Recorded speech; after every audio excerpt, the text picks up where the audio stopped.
right? So it's been a while. My fault, mostly, entirely, completely. A lot's happened since I last made a video. I think like 4 or 5 months ago, which again is my fault. I've been busy, to say the least. Some of it real, some of it kind of artificial, quote unquote. But let's go through the big things that happened so I can catch you up on my opinions and all this sort of stuff, which is really what I was doing. Just I haven't done it recently. Well, PlayStation 4 and Xbox One were both announced, and the Xbox One had a lot more controversy about it, which Microsoft pretty much erased all of it, and in my opinion, in some cases, have seriously lapsed Sony on some things. It seems like with the potential of every single developer being able to use just a retail Xbox One as a dev kit, to me as a person who looks at what Apple did, and every iPad and every tablet can be used to make stuff on, that seems ridiculously cool. And to be frank, how the Xbox One has been marketed and how it was created, Sony's going for a gaming machine. Microsoft's going for an everything machine, which in some cases is working for them, in some cases is not. Definitely the initial spread of the Xbox One will be in gamers, but I think down the line we're probably going to see what happened to the Wii, happen to the Xbox One, in the sense of people are going to pick it up as this ridiculously crazy thing that can do a lot. When you look at all the stuff they can do, television with this NFL integration, and how effectively the marketplace is going to work, because they're trying to make it so that your Windows phone or your Windows tablet will also be able to work with that thing. That's a lot of potential. That Sony's using a really good shotgun blast to get their shit out there. But once you get it into the gamers' hands, who else is going to buy it? Where's the real money going to come from? That isn't just from exclusive titles being purchased. That's a question you got to ask, and something you have to consider when you look at the grand scheme of selling your console, not just getting it out there on that first launch. But those are the thoughts that I've had in the 5 or 6 months since the next gen consoles really had this initial burst of announcement, to the point where I was losing sleep thinking about what are the impacts lengthwise and widthwise with these consoles. Obviously, E3 occurred, and we saw a lot of really cool games either be announced or re-announced. In the case of the Xbox One, where you had two games, Crimson Dragon and Rise, who shifted from Kinect-focused 360 games to Kinect using Xbox One games, which is really interesting when you get right down to it.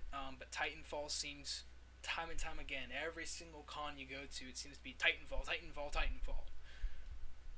Which is interesting. Typically at a show there's one game that really takes it away, and it typically is different depending on the show, but it seems like Titanfall seems to be the one. And there's speculation of if it is it going to come with PlayStation 4? And some people are saying yes, it is. And some people are saying no, it isn't. And people are going, well, it's not going to. And some people go, it's going to. And it's this back and forth, and we don't know until it's genuinely, announced. Microsoft and EA tend to have a lot of very good back and forth relationships, which I guess would have been born from either the massive amount of Madden sales in the Xbox, or when EA and Microsoft switched hands on Mass Effect, which is entirely possible. So, to be frank, it seems like the launch lineup of the Xbox One, at least in terms of the bigger game department, seems to be the standout part of it. But on the Sony side, it's all about the smaller developers, or the independent developers. I hate the title indie so much. It conveys such a bad sense, in my opinion. I just don't like where some people tend to associate games when you stick the word indie on it. It feels interesting. It feels weird, especially when you look at games like Warframe, which I've been playing quite a lot, and I've kind of burnt out on it after a while. You just sort of lose all motivation to continue. And I guess if you have a dedicated group, you probably find a way to stick with it more. But for me, it just sort of lost its touch. Maybe I'll find it again soon. Or Planet Side, which is SOE developed, and that's a AAA game, but it's technically independently published, but it's Sony Online Entertainment. Of course, it's gonna be there. So it's kind of tough to say one way or the other. You know, in terms of the big $60 games on launch, I mean, it seems like the Xbox One has the better ones. But in terms of like free games on launch, the PlayStation has better games. Although Killer Instinct could throw a serious spanner in the works, especially with its business model. That's what I like about Killer Instinct 3, I guess would be the technical thing the most, is how its business model works, which is very interesting and something that hasn't really been done before in the fighting game genre. I mean, you look at like League of Legends or Dota, and it's got a very similar approach to it. In fact, it's almost exactly like it, but it's just so weird to see it in a fighting game, especially considering it's spread out over 3 seasons of 8 characters, which could either be disastrous or it could set a new standard. So who knows? Um, let's see. That you got Gamescom, you got PAX. Just a lot of really cool games have been announced and are coming to next gen consoles, and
sort of potentially on the way to the 380,000 of Infinite Spectator, which is kind of cool. I think since we did this thinking that, at best, we'd be able to, expand the game and hopefully make the competitive scene. So, I love AWESOMENAUTS, and I love that the Kickstarter is happening.